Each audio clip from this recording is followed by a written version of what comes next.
నమో వెంకటేశాయ. అందరికీ నమస్కారం అండి. అందరూ బాగున్నారు కదా? నిన్న అంటే ఆదివారం రోజు విజయవాడ గన్నవరం దగ్గర ఒక ప్రదేశంలో హైందవ శంకరావము అని ఒక సభ ఒక భారీ ఎత్తున నిర్వహించారు. మన స్వాములందరూ, తర్వాత ప్రవచనకర్తలందరూ, చిన్నజీయర్ స్వామి,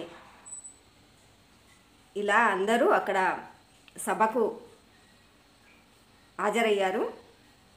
అయితే ఒక చిన్న విషయమే చెప్తున్నానండి, చిన్న వీడియో చేస్తున్నాను. ఎందుకంటే మన హైందవ సాంప్రదాయంలో ప్రతి ఒక్కరికి హిందూ ధర్మం ప్రకారము ప్రతి ఒక్కరూ మనము అందులో భాగస్వాములమే.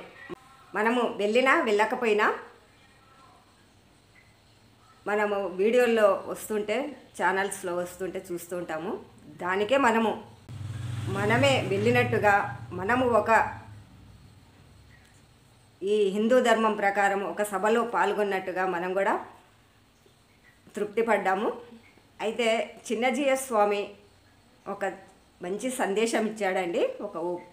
అక్కడ ఉపన్యాసం చేస్తూ మన హిందూ ధర్మం ప్రకారము హిందూ దేవాలయాలు గురించి చెప్పాడండి. హిందూ దేవాలయాలు అంటే అవి చిన్న చెట్టు కింద గుడి దగ్గర నుంచి పెద్ద ఆలయాల నుంచి పెద్ద పెద్ద పుణ్యక్షేత్రాల వరకు ఆయన మనకు వివరించాడు. చాలా క్లుప్తంగా వివరించాడు.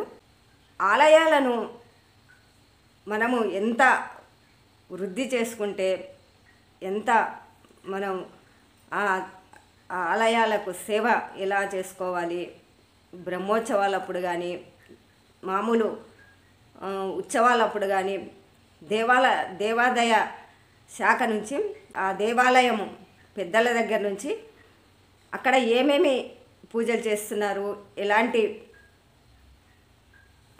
స్వామికి ఎలాంటి ఉత్సవాలు చేస్తున్నారు, ఏమేమి పూజలు చేస్తున్నారు, ఇవన్నీ ఆ గుడి పెద్ద నుంచి మనకు సంప్రదాయంగా వస్తాయి.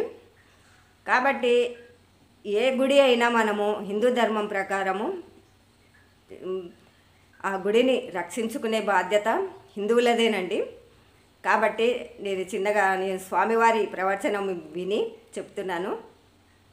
అయితే కొన్ని మార్పుల వల్ల, చేర్పుల వల్ల దేవాలయాలు అనేది కొద్దిగా భక్తులకు అనుగుణంగా అక్కడికి గుడికి వెళ్ళినా, ఏదైనా పుణ్యక్షేత్రం వెళ్ళినా చక్కని సాంప్రదాయ పద్ధతిలో వెళితేనే మనము ఈ మతానికి అంటే తప్పు కాదండి, ఈ హిందువులము అనే ఒక సాంప్రదాయ పద్ధతిలో వెళ్తే గుడికి, ఆ టెంపుల్కి వెళ్ళినప్పుడు మనం ఎంతో తృప్తి పడతాము. ఆ సాంప్రదాయం పాటించడం వల్ల కూడా మనకు ఒక క్రమశిక్షణ అనేది కూడా మనకు అందరికీ ఏర్పడుతుంది. అలాంటిదే జీయర్ స్వామి ఇలాంటివన్నీ చాలా చక్కగా చెప్పాడు. మన దేవాలయాలను, హిందూ దేవాలయాలను ఎంతో అభివృద్ధి చేసుకోవాలి. కొద్దిగా దేవాలయాలకు ఒకప్పుడు ఎన్నో లక్షల భూములు ఉండేవి అంటండి. దేవాదాయ శాఖ తరపు నుంచి దేవాలయాలకు దీపధూప నైవేద్యాలకు కానీ, పూజారుల వాళ్ళ పేమెంట్కి కానీ గవర్నమెంట్ అనేది ఆ దేవాలయ తరపు నుంచి భూములను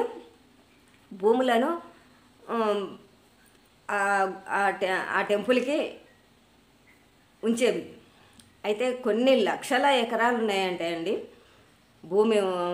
పెద్ద పెద్ద దేవాలయాలు అంటే ఇంకా ఎక్కువనే ఉంటాయి కదా. అలాంటి దేవాలయాలన్నిటికీ భూములు అనేది అంటే స్వామి దీపధూప నైవేద్యాల గురించి భూములు ఆ దేవాదాయ శాఖకు అందించినట్టే.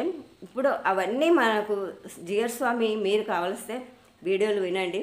ఇలాంటివన్నీ ఒక ప్రభుత్వం చేతిలో కావచ్చు, ఒక అధికారి చేతిలో కావచ్చు ఉన్నాయి. అయితే ఇలాంటివన్నీ మన సాంప్రదాయం ప్రకారము దేవాదాయాలు ఇంత అభివృద్ధి చెందకపోవడము వచ్చిన పెట్టుబడి అంతా లెక్కకు రాకపోవడము అనేది ఒక విమర్శగా ఒక చక్కగా చెప్పాడు. ఇంకొకటి అంటే ఏ దేవాలయానికి వెళ్ళినా మనము భక్తిపరంగా దేవుని దర్శించుకోవడానికి వెళ్తాం. అయితే అక్కడికి వెళ్ళిన తర్వాత పూజారులు కావచ్చు, వేరే అధికారులు కావచ్చు, ఎవరైనా కావచ్చు, వచ్చిన భక్తులను ఎంతో ఆదరణగా పలకరిస్తే చూస్తే కానీ బాగుంటుందని కూడా చెప్పాడు. ఇంకొకటి అంటే విఐపీలు దర్శనానికి వస్తున్నారు అంటే తిరుపతి లాంటి దేవస్థానాలు కావచ్చు, ఇంకా మన రాష్ట్రంలో 2 రాష్ట్రాల్లో దేవాలయాలు అయితే చాలా గొప్పగా ఉన్నాయి కదా. అలాంటి దేవాలయాలకు దర్శనానికి విఐపీలు వెళ్ళినప్పుడు మామూలు భక్తులు కొన్ని లక్షల మంది ఆగిపోవడం జరుగుతుంది. ఆ ఆగిపోవడం వల్ల పబ్లిక్ భక్తులు ఎక్కువైపోయి క్యూ లైన్లో ఎంతో బాధలు పడుకుంటా చంటి పిల్లలతోటి, ముసలి వాళ్ళతోటి, అనారోగ్యంతో ఉన్నవాళ్ళు, మంచిగా ఉన్నవాళ్ళు కూడా ఏదో రకంగా అనారోగ్యం పాలు కావడము, క్యూ లైన్లో నిలబడి ఇలాంటివన్నీ జరుగుతున్నాయి. విఐపి దర్శనాలు మనిషికి కాదు కదా. విఐపి అంటే ఒక పదవి ఉంటే విఐపి, ఒక కోటీశ్వరుడైతే విఐపి. ఇలాంటి వాళ్లకు ప్రత్యేక దర్శనాలు ఇచ్చి సామాన్య భక్తులను ఇబ్బందుల పాలు చేస్తున్నారు. అంటే ఆ విఐపి వచ్చినప్పుడు భక్తులను ఆపడం వల్ల భక్తులు ఇంకా ఎక్కువైపోయి క్యూ లైన్లలో చాలా ఇబ్బందులు పడుతున్నారు. ఒక్క విఐపి దర్శనం చేసుకున్నప్పుడు కొన్ని లక్షల మంది దర్శనానికి ఆగిపోవలసి వస్తుంది.